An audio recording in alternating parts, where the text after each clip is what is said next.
Celebrity worship hinders self-understanding and interpersonal relations while creating impressions of foolishness, irresponsibility, and submissiveness. Stated McCutcheon and Maltby in a psychological study in 2002.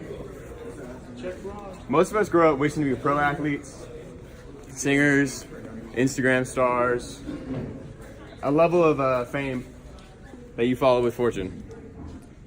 In many low-income areas, especially, kids dream of being athletes, or mainly athletes, and that they feel like that's their only way out. Like they can't mentally use their ability as a person in their brain instead of using just their athletic ability. Let's look at football and baseball statistics real quick. 546,400 high school basketball players in the U.S. Only 18,700 NCAA men's basketball players. That's a 3.4% chance of playing in college basketball as a male, and a 1.1% chance of making it pro as a male basketball player.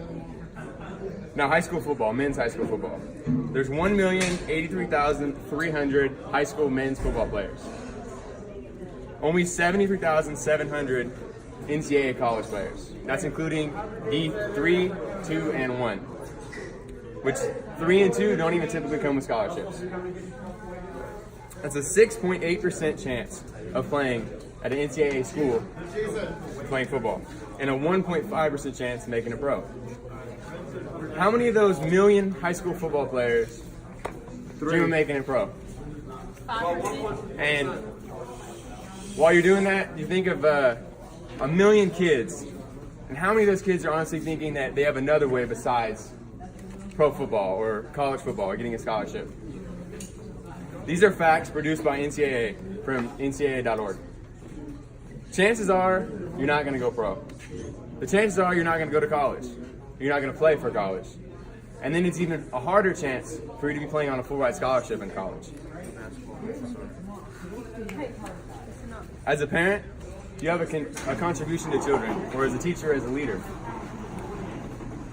You play a role in who your children and who children around you idolize as they grow up. It does involve society also. But we as leaders, as parents, should show kids that idols don't have to be pro athletes or Instagram models or actors and singers, that they should be engineers, truck drivers, teachers, school counselors, doctors, Nobel Prize winners. That's who we should be idolizing. That's who our kids should be shooting to be, to use their minds over just athletics or looking pretty in front of a camera.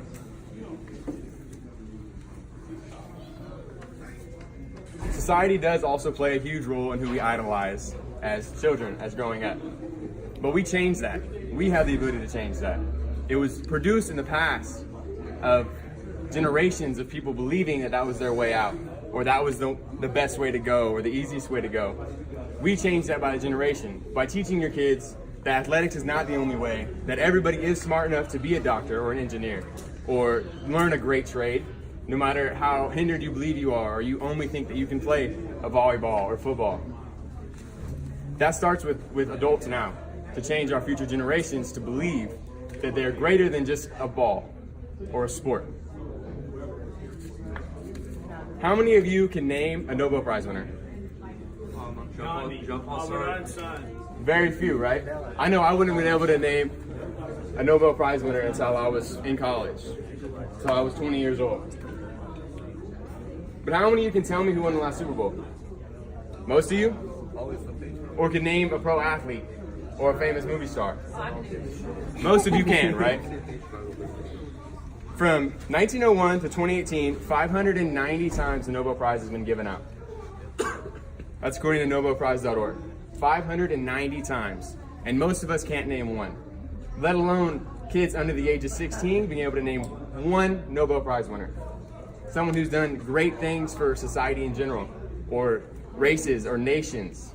And we can't name those people, but we can name Instagram stars, pro athletes, singers, models.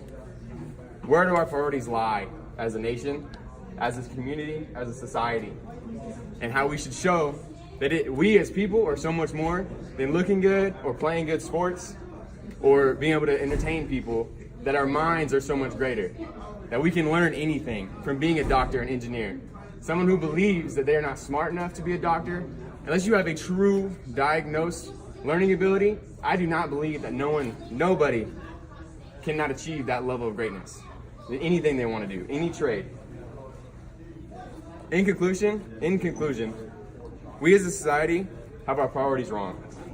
We have set our standards in the wrong way, in the wrong destination for our future and our future generations. We have been idolizing athletes, actors, and ignoring people who are winning Nobel Prizes, inventing things that are changing lives and saving lives, making productive changes in society. We should change our culture and make it better for our future generations.